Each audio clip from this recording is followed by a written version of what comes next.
ಆತ್ಮೀಯರೇ, ಇವತ್ತು ಶ್ರೀಕೃಷ್ಣ ಜನ್ಮಾಷ್ಟಮಿ ಚಾಂದ್ರಮಾನದ ಪ್ರಕಾರ. ಇವತ್ತು ಅಂದರೆ 2025 ಆಗಸ್ಟ್ 16ನೇ ತಾರೀಕು. ಸೌರಮಾನದ ಪ್ರಕಾರ ಆದರೆ ಸೆಪ್ಟೆಂಬರ್ 14ನೇ ತಾರೀಕು ಬರುತ್ತೆ.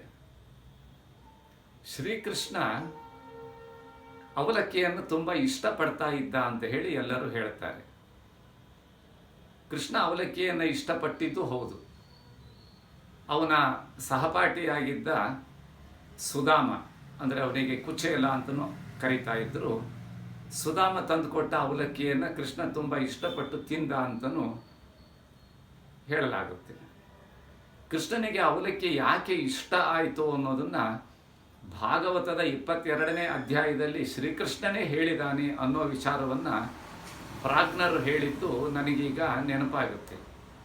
ಅದೇನು ಅಂದರೆ, ಅವಲಕ್ಕಿಯನ್ನು ಮಾಡುವ ಪ್ರಕ್ರಿಯೆ ಇದೆಯಲ್ಲ, ಅದು ಈ ಅವಲಕ್ಕಿ ಕೃಷ್ಣನಿಗೆ ಇಷ್ಟ ಆಗೋದಕ್ಕೆ ಕಾರಣ ಅನ್ನೋದು ಅದರಿಂದ ವ್ಯಕ್ತವಾಗುತ್ತೆ. ಅವಲಕ್ಕಿ ಮಾಡಬೇಕಂದಾಗ ಸಾಂಪ್ರದಾಯಿಕವಾಗಿ ಭತ್ತವನ್ನು ನೆನೆ ಹಾಕಬೇಕು, ನೀರಿನಲ್ಲಿ ಭತ್ತ ತೋಯಬೇಕು. ಆ ರೀತಿ ನೀರಿನಲ್ಲಿ ತೋಯಿದ ಭತ್ತವನ್ನು ಹಂಚಿನಲ್ಲಿ ಓಡು ಅಂತಾರೆ, ಅದರಲ್ಲಿ ಹುರಿಬೇಕು. ಹುರಿದಾಗ ಅದು ಒಳಗಿಂದನೇ ಬೇಯುತ್ತೆ. ಆಮೇಲೆ ಅದನ್ನು ಒನಕೆಯಿಂದ ಕುಟ್ಟಬೇಕು. ಆಗ ಅದರ ಸಿಪ್ಪೆ ಕಳಚುತ್ತೆ. ಒಳಗೆ ಬೆಂದ ಆ ಭತ್ತದ ಒಳಗಿನ ಕಾಳು ಅಗಲವಾಗಿ ಅವಲಕ್ಕಿ ಆಗುತ್ತೆ. ತಿನ್ನಲಿಕ್ಕೆ ರುಚಿನೂ ಇರುತ್ತೆ, ಯೋಗ್ಯವೂ ಇರುತ್ತೆ. ಕೃಷ್ಣನಿಗೆ ಇದು ಇಷ್ಟ ಅಂತ ಹೇಳ್ತೇವೆ. ಈ ಅವಲಕ್ಕಿ ಆಗುವ ಪ್ರಕ್ರಿಯೆ ಒಳಗಿರುವ ತತ್ವವನ್ನು ನಾವು ನೋಡಿದಾಗ ಅದು ಕೃಷ್ಣನಿಗೆ ಆ ತತ್ವ ಇಷ್ಟ, ಹಾಗಾಗಿ ಅವಲಕ್ಕಿ ಇಷ್ಟ ಅಂತ ಪ್ರಾಜ್ಞರು ಹೇಳಿದರು ಅಂತ ನಾನು ಹೇಳಿದ್ನಲ್ಲ. ಅದೇನೆಂದರೆ, ನಾನು ಮೊದಲೇ ಹೇಳಿದ ಹಾಗೆ ಅವಲಕ್ಕಿಯನ್ನು ನೀರಲ್ಲಿ ತೋಯಬೇಕು ಅಂತಂದರೆ ನಾವು ಭಕ್ತಿಯಲ್ಲಿ ತೋಯಬೇಕು. ಭಕ್ತಿಯಲ್ಲಿ ನಾವು ತೋದ ಮೇಲೆ ಭಗವಂತನಿಗೆ ಇಷ್ಟ ಆಗಬೇಕಂದ್ರೆ ನಾವು ಕರ್ಮದ ಓಡಲಲ್ಲಿ ಬೇಯಬೇಕು. ಆಮೇಲೆ ಜ್ಞಾನದ ಒನಕೆಗಳಿಂದ ಕುಟ್ಟಿದಾಗ ಅಹಂಕಾರದ ಸಿಪ್ಪೆಯನ್ನು ಕಳಿಸಿಕೊಡಬೇಕು. ಆವಾಗ ವಿಸ್ತಾರವಾಗ್ತೇವೆ, ಅದು ಸೇವಿಸೋದಕ್ಕೆ ಯೋಗ್ಯ ಆಗುತ್ತೆ.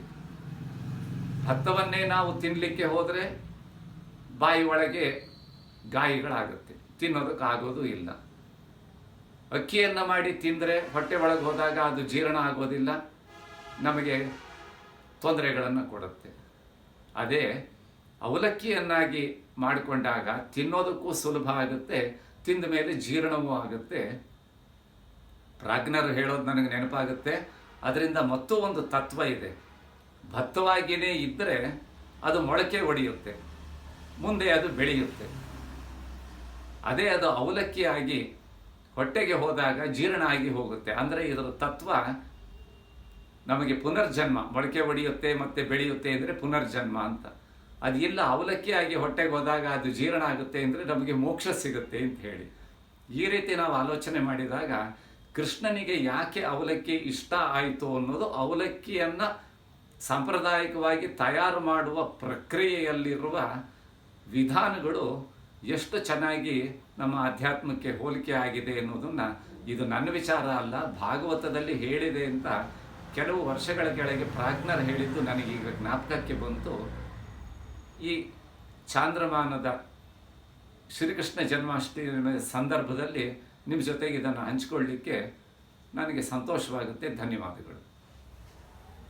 ಯೂಟ್ಯೂಬ್ ಚಾನಲ್ ಮುಖಾಂತರ ಇಂತಹ ವಿಚಾರಗಳು ನಿಮಗೆ ಬರುವಾಗ ನೀವು ಇದನ್ನು ಇಷ್ಟಪಟ್ಟಿದ್ದರೆ ಸಬ್ಸ್ಕ್ರೈಬ್ ಮಾಡಿರಿ, ಬೆಲ್ ಐಕಾನನ್ನು ಒತ್ತಿರಿ ಮತ್ತು ನಿಮ್ಮ ಆಪ್ತರು ಇಷ್ಟಮಿತ್ರರೊಂದಿಗೆ ಇದನ್ನು ಹಂಚಿಕೊಳ್ಳಿ.